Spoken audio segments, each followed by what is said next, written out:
Quad 66. This is my review or initial first impressions of, it's kind of about the motor, but it's sort of more than the motor. It's sort of the, whole package that Bob Ruge put together. So these motors, these are the FPVcycle motors. These are made by RCinpower. They are 1202.5 and they're 11,500 kV and they're supposedly good, and the other 1202s that are out there like GepRC has some are supposedly trash.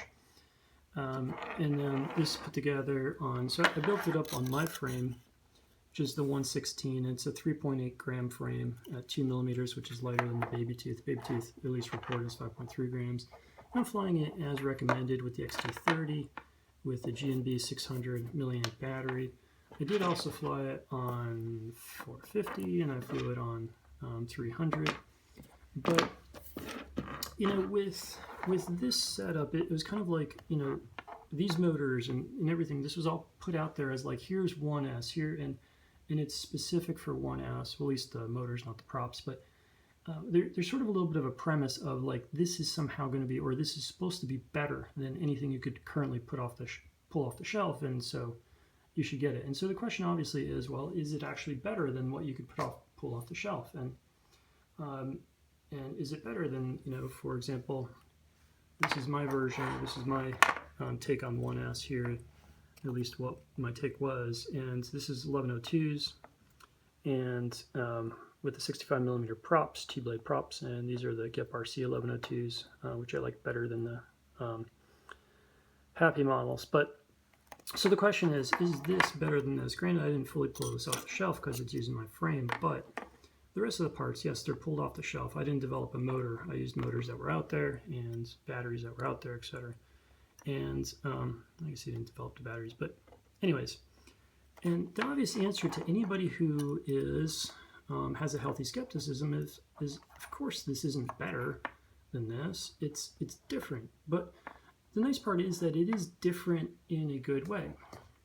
So this is definitely, I don't know where to start. So it's a cupcake.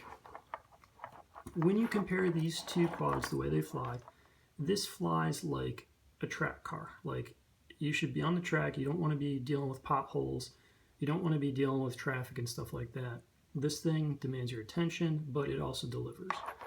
This one, on the other hand, it can still deliver a lot of performance, don't get me wrong, but it's real smooth and more flowy. And the motors have, although I think overall top speed is faster on this, these motors don't deliver that instantaneous, like, sharp edge responsiveness. There's some spooling up effect. You gotta let the motor spool up a little bit before it really creates speed. It kind of reminds me of like driving an older turbo car where, kind of the power comes on rather than naturally aspirated.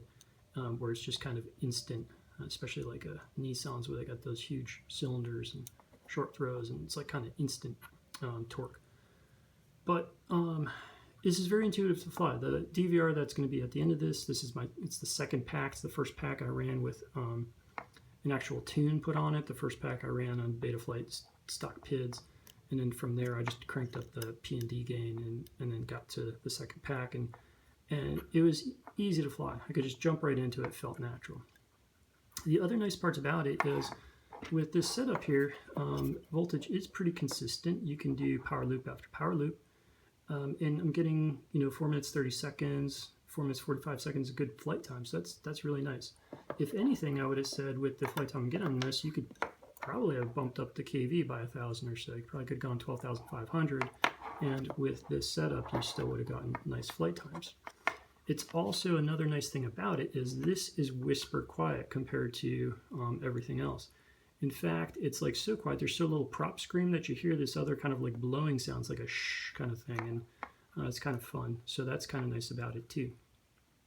But as I said, the trade-off then is that you just don't have that quick snap responsiveness that you're going to get out of a lighter, much lighter prop. And this combination here is just a different envelope. In terms of things flying it on, yeah, the 600 milliamp batteries make sense, and yes, if you're dumping 600 milliamp hours in 3-ish minutes, XT30s probably kind of make sense. As far as coming up from the PH2s. I did try it on 450s. I didn't see any benefit of going to 450. Granted, I'll try more, but flying on this, I didn't really feel like more kind of snappy control or anything. And if anything, flight times were just shorter, and there's more. You had to manage the battery more. There was more sag. Even tried it on the 300, and this was absolutely pointless.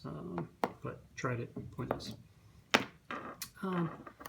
So weight-wise, so okay, is this though like a good 1S? So one of the things about 1S is this idea of like fly it anywhere. It's safe. It's not going to hurt anybody. But this all-up weight is, and this is as light as you can build it here. This, I mean, I'm like nylon hardware, and yeah, maybe I could shave half a gram off the flight controller or something like that. But with this setup, I'm at 52 grams of all-up weight. Dry weights on mine is just under 36 grams. And I think the math on the website, the FPVcycle website, they kind of quoted the parts there and saying you should be at 53 grams all-up weight. I think that's a little optimistic because that frame is heavier supposedly. So this frame on here is a 3.8 gram frame, and I'm on, and his is 5.3 gram, and he's using a canopy plus metal hardware. So just know that there may be a little bit of margin of error in the weights. But anyways, so do I like it? Yeah, especially I'm thinking, so these motors are probably going to be much more durable than like especially the Happy models, because these are basically just a scaled down version of those 1204s, and you can see how meaty that steel ring is on there. Plus these bearings are bigger. It's 2mm shafts. And the motors are really nice and smooth. That was a nice thing. This was just, you know, super smooth with these motors, these props. So that's nice. And I think with the extra weight, it's going to be better in the wind. But then we get back to the safety thing. With how quiet this is, you can easily sneak up on people. And if somebody jumps out and suddenly is in your line of sight, you're hitting them with something that's moving pretty fast, and it is 50 grams. I've done some crash testing on myself with a build that was my 105, and I think it was at like, I don't know, 20, it was 20 something, like 25 grams all-up weight. I don't know, it was crazy light. And that thing, if I caught myself the wrong way, it still hurt. No, I don't think I'd kill anybody with it for sure, but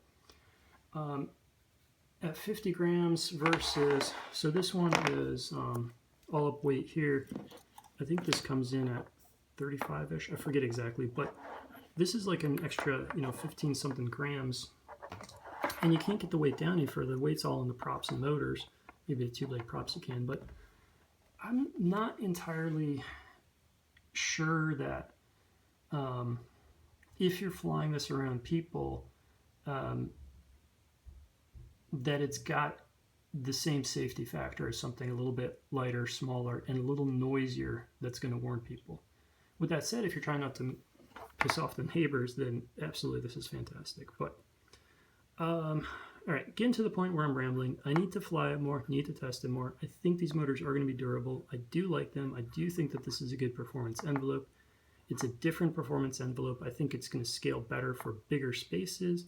But if you're looking for just absolute maneuverability and real sharp responsiveness, then you may be better served going with an 1102 65mm prop build. Until next time, cheers.